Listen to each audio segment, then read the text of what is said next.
Hello, and welcome to This, That, and the Other.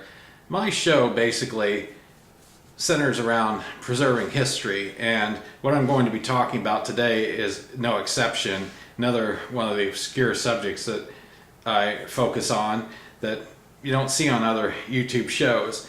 By the way, I wanted to mention that I do have the interview that I did at the Star Theater in Berkeley Springs, West Virginia last November up. The thing has been edited, and I don't know if I'm ever going to run across a theater or building as vintage as that. You never know, though. I am open to doing, as a matter of fact, I would like to do more interviews with people that have anything interesting for me to interview them about. Anybody that lives in the Washington, D.C. area or a few hours away, all I have to do is take my camera and meet you somewhere to do the interview. Just let me know if you're interested in what the subject would be, so I can put together some questions, and I'll email the questions to you, let you know ahead of time what I'm going to be asking to prepare you. This worked out good for the lady that I interviewed in West Virginia. What I'm going to be discussing today is a oil company existed from the late 1960s to early 1970s. I remember seeing it. It was called Enco. It went from Esso to Enco, E-N-C-O, and I have a picture of the logo right here. Enco was around when we left for overseas, left the United States in August of 1971. It was still around. When we came back in September of 1976, they were called Exxon.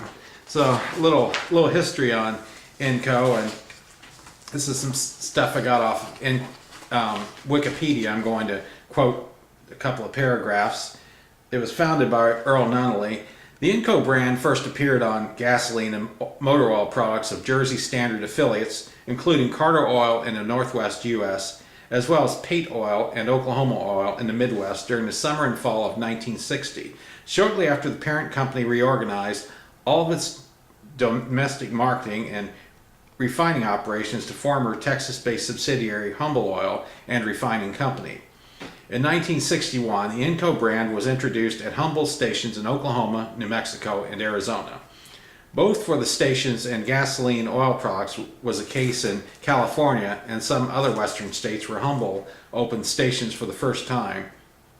The Enco brand was also rolled out for gasoline oil products at Humble's Texas stations, which retained Humble as the station brand until that was converted to Enco in 1962. However, one state, Ohio, used Humble because Sohio refused to allow use of the Enco name due to its similarity to Esso. And Humble's advertisements promoted the Enco brand as short for Energy Company. The first letters for Energy, E-N, and the first two letters for Company, C-O, formed Enco. From 1961 to 1972, Enco advertising and promotional efforts were the same as Esso's in the eastern U.S., including the use of the Humble name in advertisements along with the Happy Motoring tagline used by Esso for decades, and Put a Tiger in Your Tank ad campaign introduced nationwide in 1964. Logotypes for Enco and Esso were identical ovals with blue outer edge and red lettering with white background. States like Tennessee and Arkansas stayed Esso, and there was talk about changing the whole brand to Enco in the early 1970s. Then word got out. They found out that the word Enco, translated to Japanese, stood for stalled car. That was discovered.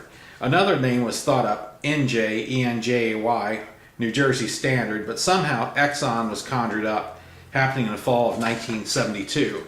So that's basically the history, what I was able to get on the name Enco. But yeah, I remember seeing Exxon when we came back to the United States, and when we went overseas to Okinawa, they had Esso stations, and I saw Esso in England back in 2000 when I went over there. So Esso is still around in the foreign countries, but you don't see Esso around the United States anymore. It's kind of like back in the late 60s, early 70s. I remember some of the Sinclair stations converting over to ARCO, Atlantic Richfield Oil, and I actually did one of my shows on the history of the of the Sinclair dinosaur quite a while back. If you go back in the archives, you'll find that episode. But that's basically what the information I was able to get on the name Inco. And I'm sure some of you people that were around and grew up in the 1960s, 1970s would remember